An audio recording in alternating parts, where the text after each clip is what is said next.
What's up, guys? We are now joined on the Always Race Day podcast presented by the Carl Auto Group by NHRA drag racer Antron Brown. In his career, 72 career wins, 3 NHRA Top Fuel titles, 131 career final rounds. It is NHRA drag racing's Antron Brown. Antron, thanks for joining us. Oh, anytime, Connor. It's a pleasure to be on. Man, just getting ready to our race season just got underway. We got 4 races in so far. And I tell you what, this 2023 season has not disappointed anybody. It's been super competitive.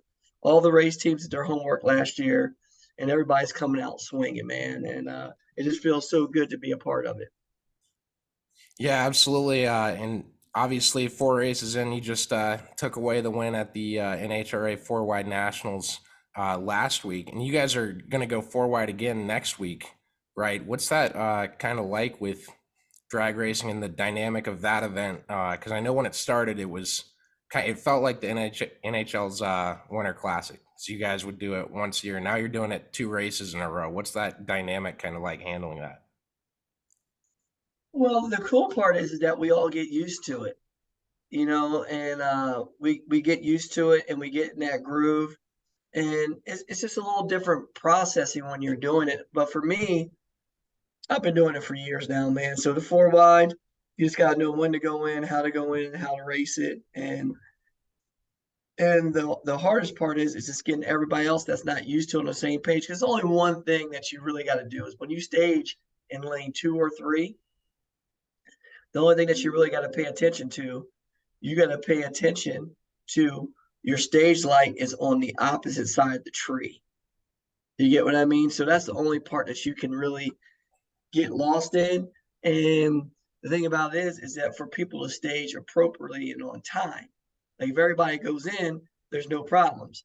But if you got somebody that's never done it before, they're kind of up there and it's kind of overwhelming for them and they're kind of lost in the sauce. But besides that, once everybody gets there and you're going with people that raced it before, it's not confusing. It's not anything that's out of sorts that makes you go crazy. I think it just brings a whole new dynamic and element to the race fan where it's old school, like back in the 60s, back from Orange County when he used to race 4 wide back in the day. This ain't something new, ain't something it's old school. Well, this is old school. It's just we just brought it back. You know what I mean?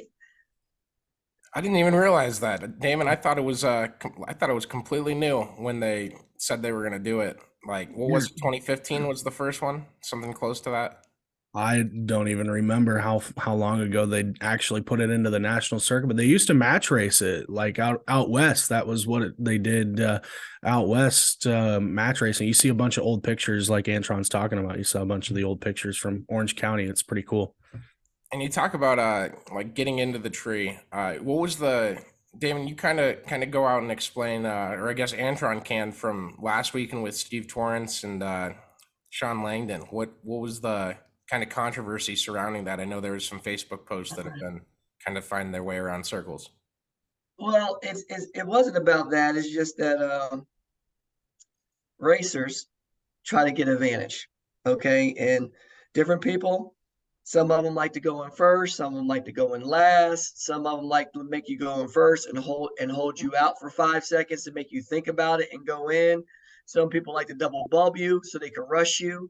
So there's a whole bunch of different deals, just like chess. It's like playing a game. And it wasn't with Steve Torrance and Sean Langdon.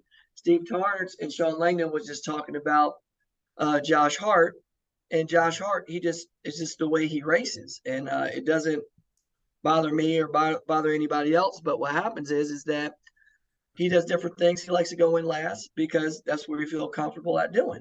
I had a racer back in the day when I raced pro stock motorcycle. His name was Dave Schultz.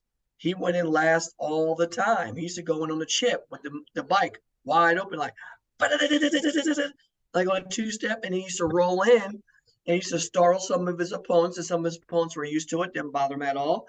And it's just part of the game. It's a psychological game. It's no different than playing basketball, knowing how to guard a different defender, or a golfer hitting a certain tee shot, or it's all about the game, and you want to use different things to your advantage to elevate your game and to push people out their comfort zone so you can take advantage of it. You know what I mean? Like, you got to remember, we're gladiators. We're going to battle. We're going out there to fight. There ain't no, oh, okay, well, you go in and I go in. Oh, this time you don't be, you go in this time and I'll come in last. Like, this, I mean, we're racing. We're racing for big money. And this is what is all back on the big stage. And Sean Langdon, I thought he handled it well on TV. Like he just said, Josh Hart, he wants to go in last all the time.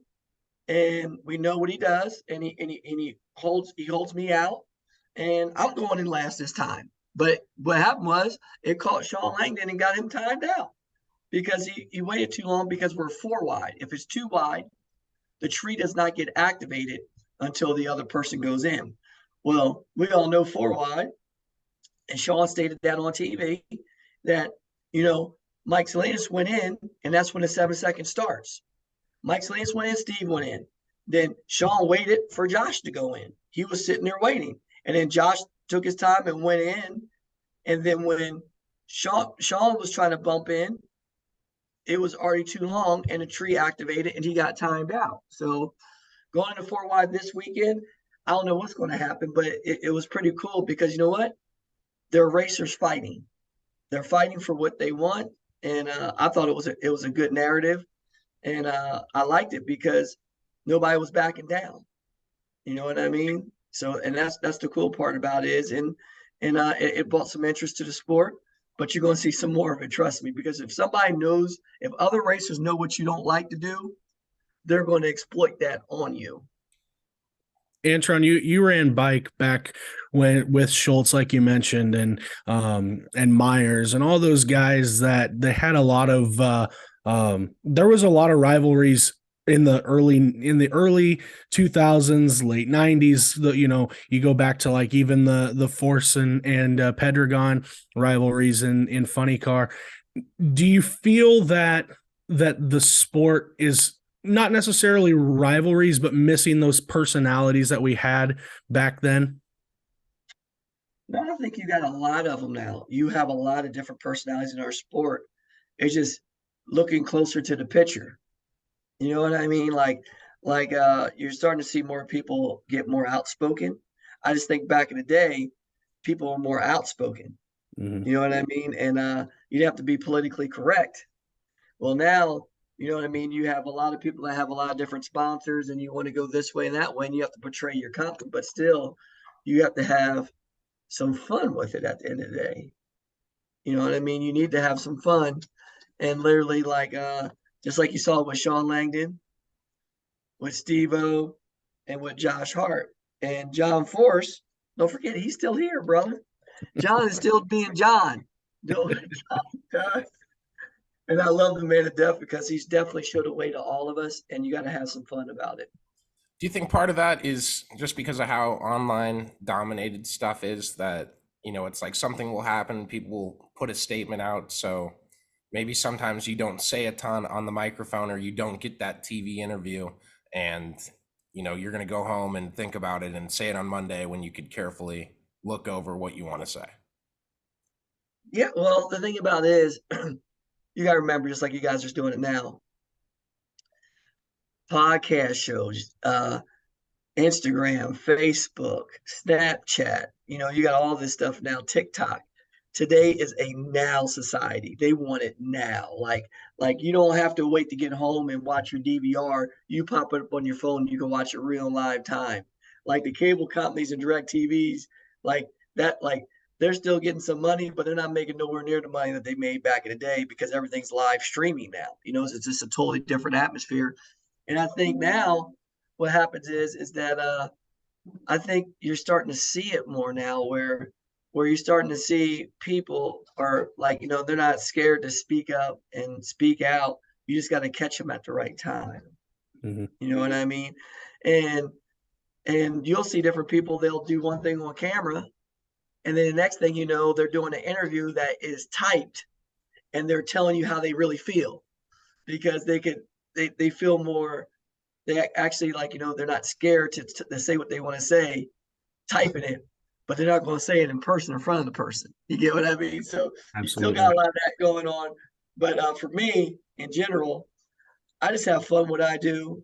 and I have no problem in speaking up and having fun with my competitors and teasing them and messing with them. And then when we race, it's game on. I don't play when I race. Like I'm strictly business. It's when I put my helmet on, I don't care who you are, where you came from. We'll smile before we put the helmet on. Have a safe race. We don't say good luck.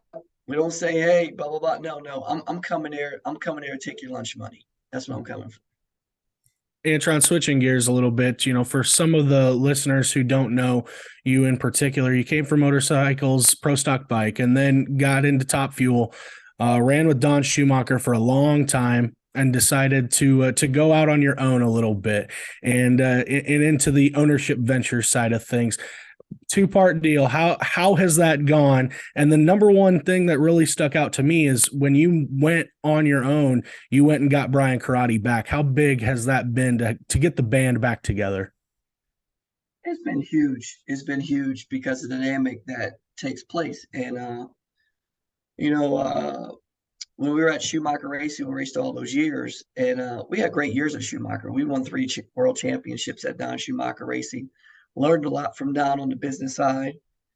Saw the infrastructure on how big it was and what you have to do to win championships. And once you find that DNA out, you find out that at the end of the day, it's not the parts and pieces. You can pretty much take any parts and pieces. Not, I shouldn't say that. You can't take any.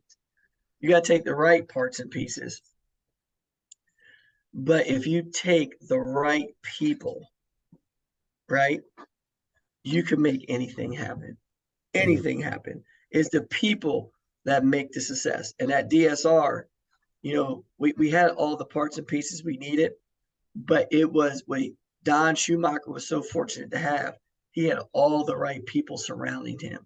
And all the teams, even though they were underneath one umbrella, they kind of ran on their own.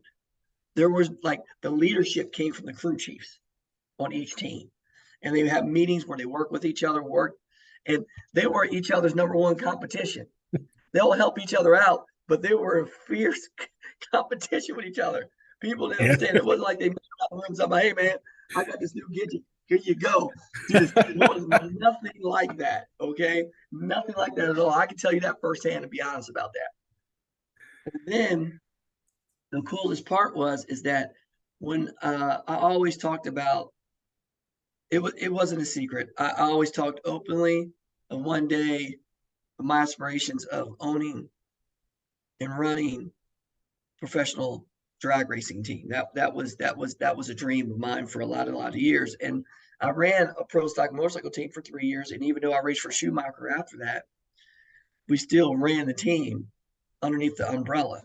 You know what I mean? So I was very, like I had a lot of experience in that. But then when you just go out on your own and you do it like we've done it and putting all the right people together, that was the key. And even though we started in 2022 was our first year together, we had to work through the bumps and bruises, getting the right people together. And this year, our dynamic's been pretty good where we got the right people together. We're getting the right people to gel, to mesh, to grow, and learning. And that's an important part. And we have a lot of all-star people, but sometimes you have all-star people, but the all-star people don't get along. They don't mesh together. You have to have the right chemistry of people. And we have that now on the race team for sure. Is there any crazy like team bonding stories you have from a couple guys that didn't mesh, or you had to go the extra mile to get them to figure out that relationship, that dynamic? No, well, the trick of the matter is that one thing I found out along this journey, right? Some people just do not click, no matter what you do, no matter what you do, where they just don't want to hang out with each other, they don't want to be around each other, and you can have all-star people, but they have the wrong attitude. And attitude is everything. Attitude, when I'm telling you, attitude is everything, and having a willingness to learn. No matter how much you know or how much you've been out here, You want to have people have that mindset that they want to continue to grow. When they think they know everything, and then when they collect and they get with other people and they hinder other people and bringing them out of the range where they're at, what I like to do is create an environment that people can grow and create an environment where people get challenged and push themselves out their comfort zone so they can start learning how to get comfortable with being uncomfortable. That's when you're headed to some, like, a great deal of success. And we're seeing it right now with the people we have. And the coolest part is when you, at the end of the day, when the day's over and you go in and you go out and you see all your guys hanging out at the restaurant together. You see them having a beer together. When you got that going on, brother, it's only a matter of time before the race wins start piling up and the championships start happening. Because right there is chemistry. And when you start seeing them be able to communicate at the race car by looking at each other, not saying words, you got something really special. Well, you guys started that, pick up that win at Vegas, and we got on here and talked, and hopefully can see you continue to put together some wins. What kind of momentum do you think you can gain from that 4 wide? And obviously the track's going to be different when you go back in the fall to Vegas, but I'm sure you put down some pretty good notes and can utilize that, because it was really the first time that we've seen a warm racetrack as well. Yeah, and what it's done for us is that we have a new combination that we've been running. We're making more power now. And the trick of it is that we have to gain on that. Like now when we come back to Vegas, we just left off where we took off at. Mm-hmm. We know the power level we need to go in there at. And then we still have to, we have to work on some fuel stuff, because when we were in Vegas this year, it was hotter and the DA was 4,000 feet. We're halfway to Denver. So with that being said, everybody had some carburation issues. I call it carburation issues, but dropping holes. So everybody was dropping holes out there, and we have to go back there and tune up on that. So maybe if Vegas has a test session, we can go where we left off at, and then work on our fuel curve out there so we can even be better when we go back. And lo and behold, with these next races coming forward, we just got, the cool part is that we have guys on our team that have never won a race, and that was their first race win. So with that being said, now they know and they've seen how to get it done. And with that being said, they know the work that we have going forward, what they have to do to put in. And that's the whole thing, is that we just got to keep pushing, doing what we do, and drive and keep on driving forward. So Antron, I do have one big question for you. So Damon was telling me you got your start racing motorcycles, and I think I was about 16, 17 years old, riding for free for some sports blog up in Toronto, Canada, of all places, is where they were headquartered at. So I wasn't getting paid or anything. Tuned into a few NHRA races. I think I watched a post-race interview of yours or something. So I followed you on Twitter, and I'm still today, I'm one of 446 people you follow on Twitter. And so every time we talk NHRA on the broadcast, I ask Damon where my best friend Antron Brown is. I've had some bad tweets in the past 8 years. You've never unfollowed. It's impressive. I don't know how it happened. I wanted to ask, A, if you remembered it happening, and B, are we best friends? Hey, I don't know if we're best friends. Okay, we'll get there. It's all right. We'll get there. We got that best friends is one of those deals where I can call you up, Connor, with no regard, and say, hey, Connor, man, I need 10 grand. That's a best friend. You know what? I will give Allison my number. You can call me anytime and ask for that. If I have it, is a different mystery. The check might bounce, but you'll get it. No, it's just one of those deals where, people got to grow. People have to grow. And at the end of the day, man, you got to stay true. And the thing about it is, I like where you're going, where you're headed. And when you see the young guns starting stuff, you got to be there and give them support through thick and thin. You know what I mean? So it's all good, brother. It's all good. That's what it's about, man, in this world. You know what I mean? Well, I appreciate it, because I remembered it. I think I sent you the dorkiest DM. I won't read it on the podcast. I'm too embarrassed for that. I call myself humble at 17 years old, so it was funny to read it back.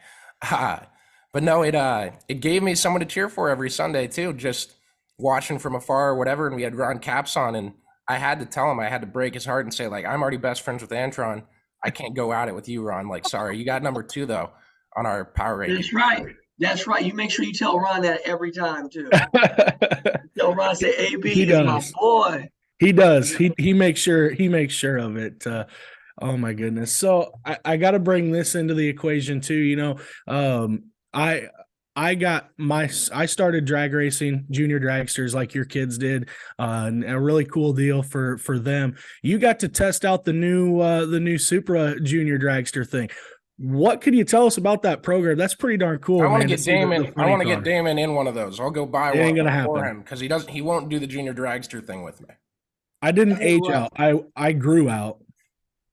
Well, the cool part is I got to work with Toyota and also got to work with half scale dragsters in building that deal too. So that's why I got to actually drive it. And it was a really, really cool, fun project. We worked on that project for now probably it was like over 2 years on that project. So it was a special deal to our heart because it started with Tony Puttergon. He wanted a junior funny car, but NHRA wouldn't allow a junior funny car.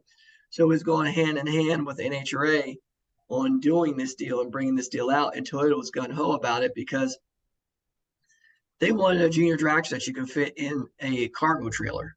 See, the normal junior dragsters right now, you have to have an 18-foot trailer or longer, and they don't make those in cargo trailers. So the new Junior Roadster, which is a funny car with the roof chopped off, is literally 90 inches long. So you can fit that in like a 10-foot.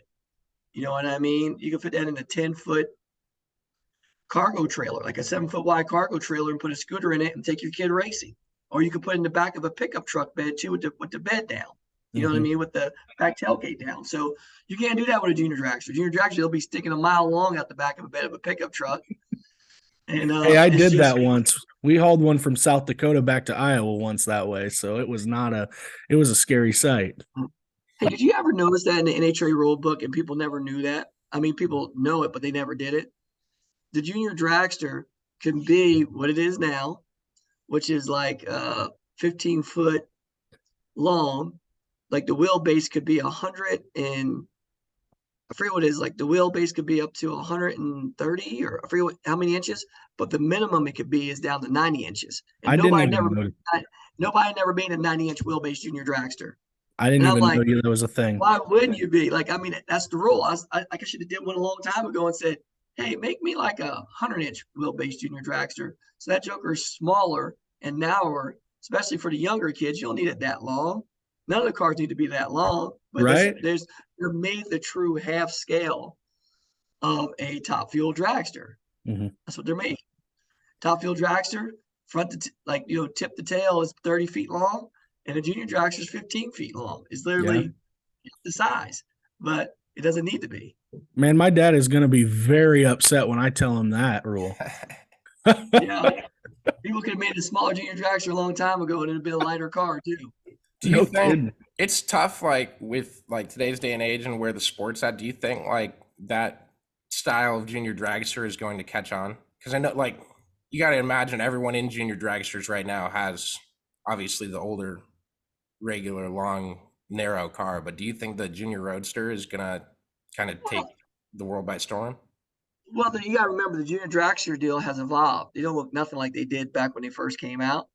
And if you look out at the new half scales and even the other cars out there, Mike Boss and all that stuff, they look like the modern top fuel cars, not even like the bracket racing cars. The bracket racing cars, big bracket racing dragsters, they still got the little half windshields on them and they're a little small and everything else. I said they need to have a longer rake windshield where you can still get in to see and do everything, but make it look more cooler, like bring it into the new modern age. You know what I mean? And the junior dragsters do, like half scale. We got a windshield on it to get the same rake as our top fuel dragster on the half scale junior dragsters. They look aero, they look modern. And now the junior roadsters come in. They just didn't come in looking like an old school roadster. It's a brand new GR Supra. Yeah. It looks like It was like the GR Super Funny car, man. It's bad to the bone. Like, I wish, and the coolest part is those cars you'll be able to race with the junior dragsters. They're not going to be a class of their own. It's all bracket racing. So you can race each of them against each other. So that's going to be the cool part about it. Definitely turns the sport a little more affordable to do something like that. And, you know, is there, I know this is probably out of your realm of knowing, but is there like a developmental program that might get started out of this with Toyota being the ones to help out with the first Roadster? Well, they're always working on like, a grassroots program, and Toyota's always been about that. So you could definitely see that they get like and have some support out there for everybody, not just for certain people, but for everybody, and then go into other forms of motorsports. They got the 10-second supers now. So you're seeing all that stuff building and everything else. So it's going to be pretty cool. It's going to definitely be cool coming out in here in the future. And I don't know what they have planned, but I know some of the things. I don't know all the full details, but they definitely have a new program that they're going to outlay out there for the kids in the grassroots racing for sure. Cool. That's exciting. You know, I when Connor told me that we were getting you on here today, I went back because I don't know why, but it always has stuck with me that first Top Fuel title that you won, and just the celebration that you guys had in Pomona.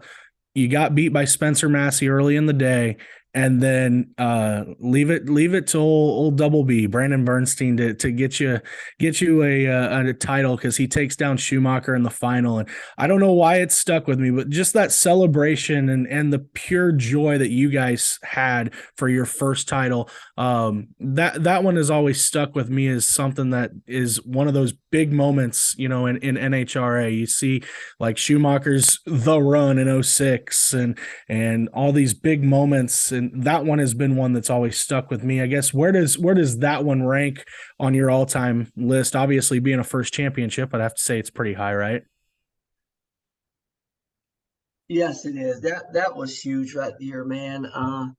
That was pretty wild, like to sit outside the car and you won the championship and you couldn't do nothing about it, So it was pretty awesome, and I loved it, and I wouldn't trade nothing for it because we did all the work. But the crazy part is it blows your mind when you only lose one first round all year long, and the last 2 races of the year you lost first round for mishaps happen, just like for things breaking.